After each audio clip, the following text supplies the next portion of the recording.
ఒక మదర్‌గా ప్రతి తల్లి కూడా వాళ్ళ పిల్లలకైతే హెల్తీగా ఫుడ్ ఇవ్వాలని కోరుకుంటుంది కదా! నేను కూడా అలాగే మా పాప కోసం ఇంట్లోనే అన్ని రకాల హెల్తీ ఇంగ్రీడియెంట్స్ యూజ్ చేసి అయితే లడ్డూలు ప్రిపేర్ చేశానండి.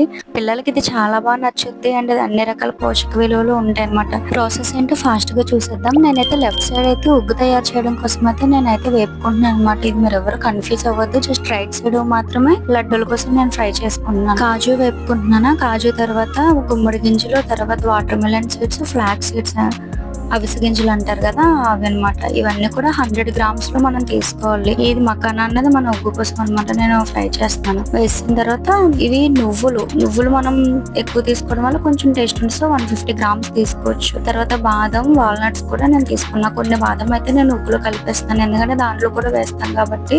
ఇలా మొత్తం అన్ని అయితే ఫ్రై చేసుకొని ఒక ప్లేట్లో చల్లార్చుకోవడానికి అయితే నేను పెట్టుకున్నా. లాస్ట్లో కొన్ని రాగులు అయితే మనం యాడ్ చేసుకోవాలన్నమాట. వాల్నట్స్ నేను చెప్పాను కదా, అవి కూడా నేను ఫ్రై చేసుకున్నాను. ఈ వేయించుకున్నవన్నీ కూడా చల్లార్చడం కోసం ఒక ప్లేట్లోకి అయితే తీసుకున్నానండి. అన్నీ కూడా చూసారా పర్ఫెక్ట్‌గా వేగినాయి అనమాట. మరో పక్కన ఇదిగో ఉగ్గుకు కావాల్సినవి కూడా అన్నీ నేను వేయించుకున్నాను. కొన్ని దీంట్లో వాల్నట్స్ వేసాను. తర్వాత తాటి బెల్లం అయితే నేను తీసుకున్నానండి లడ్డూల కోసం అని చెప్పేసి. మీకు ఏదైతే ఇష్టమో అది మీరు యూజ్ చేసుకోవచ్చు. నేనైతే ఎందుకు స్పెసిఫిక్‌గా అది యూజ్ చేశానంటే కొంచెం ఐరన్ ఎక్కువ కంటెంట్ ఉంటుంది అంటారు కదా, అందుకని చెప్పి నేను ఇదైతే తీసుకున్నానండి. పొడి చేసుకున్నాం కదా, ఇది కూడా ఒకసారి మిక్స్ చేసుకుందాం. మిక్స్ చేసుకుని నేనైతే పక్కన గాలి కోసం అని చెప్పేసి అయితే పెట్టేస్తున్నాను. ఇదిగో చల్లారిపోయినాయండి. చూసారా ఎంత బాగా చల్లారి. ఫ్రై కూడా బాగా అయినాయి అనమాట. స్మెల్ కూడా బాగా వస్తుంది మనకి లైవ్లో.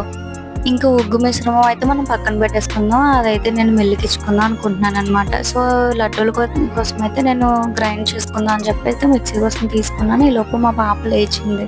అదిగో ఆడుతుంది చూసారా, ఏదో మాట్లాడుకుని ఆడుతుంది. సర్లే దాంతో కాసేపు ఆడి నేనైతే మిక్సీ పట్టుకున్నాను. ఇవి చూపిస్తాను మీకు. ఇలా కొద్దిగా అయితే ముందు పౌడర్ గ్రైండ్ చేసిన తర్వాత అప్పుడు మనం దాంట్లో కొంచెం బెల్లం మిక్స్ చేసుకోవాలి.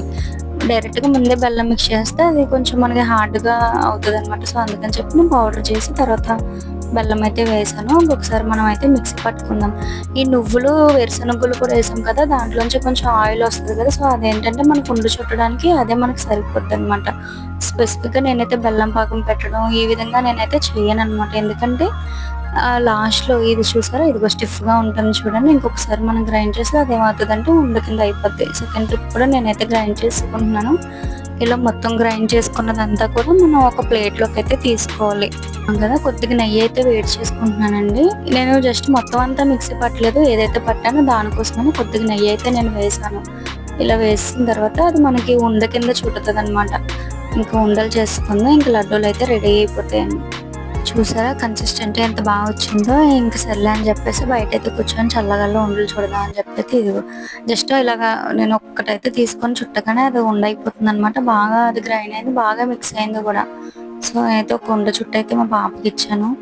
నేను ఓ పక్కన పని చేసుకుంటే ఓ పక్క నుంచి వచ్చేది దొంగ బూచి ఆడుతుంది, కామవుతుంది కదా అని ఒక వండిస్తే అదేం చేస్తుందంటే ఏదో అనుకొని గిర్రేసింది ఫస్ట్. అంత కష్టపడి చేసింది దీనికోసం అంటే అదేదో బంత్ అనుకొని ఆడుకుంది అనమాట. చాలా అల్లరి చేసేస్తుందండి. ఒక పక్కన దాన్ని చూసుకుంటూ ఒక పక్కన అయితే చేయాల్సి వస్తుంది. అస్సలు కుదురుండట్లేదు అనమాట. కానీ తప్పదు కదా, ఇంకా పిల్లలంటే అలానే ఉంటారు. ఇంకా మనం కూడా వాళ్ళ కోసం కొంచెం కష్టపడుతూ ఉంటాం కదా. ఎంత కష్టమైనా సరే ఎండ్ ఆఫ్ ది డే వాళ్ళు ఇష్టంగా తిన్నారంటే కష్టం అంతా మనం ఆబ్వియస్లీ మర్చిపోతుంటాం అనమాట. కంప్లీట్ అయిపోయి మనం అనుకున్న ఉండలైతే ఇవేనండి. హెల్తీగా ఇంట్లోనే మనం పిల్లలకైతే చేసి పెట్టొచ్చు అనమాట. ఇష్టంగా అయితే వాళ్ళైతే తింటారు. ఇంకొక పని అయిపోయింది కదా, ఇంకో రెండో పని ఏంటంటే ఏదైతే మనం ఉగ్గు కోసం అని తయారు చేసుకున్నామో అదైతే పిండి పట్టించడానికి అని చెప్పేసి అయితే ఇంక బయలుదేరి అయితే వెళ్తున్నాం. ఇదే ఒక చిన్న పిండి మిల్లు మా పక్క స్ట్రీట్లోనే ఉంటుంది అనమాట. ఇక్కడ ఒక తాతయ్య గారు, ఒక మామగారు మాత్రమే ఉంటారు. ఇంకా ఆయనైతే హెల్ప్ తీసుకుని అయితే మనం వేయించుకుని అయితే పిండి పట్టిస్తానండి. చూసారా ఊర్లో ఉండేవి ఇలాంటివన్నీ కూడా మంచి బాగా హ్యాపీగా అనిపించింది చూడగానే. ఎప్పుడో చిన్నప్పుడు పిండి పట్టించుకోవడానికి వెళ్ళేవాళ్ళం కదా, ఇప్పుడు అన్నీ మిక్సీ గ్రైండర్లో పెట్టడం వల్ల మనం రెగ్యులర్గా మనం వెళ్ళట్లేదు కదా, అందుకని చెప్పేసి అయితే ఏం తెలియదు. పిండి పట్టించడం అయితే అయిపోయింది. ఇంక తీసుకొని అయితే ఇంటికి వచ్చేస్తున్నాం. అంకుల్ ఏం చెప్పారంటే వెళ్ళిన వెంటనే అయితే అది ఆరబెట్టాలి, 1 అవర్ అయినా సరే. అది వేడంతా దిగే వరకు చల్లార్చిన తర్వాత డబ్బాలో పెట్టమని చెప్పారు.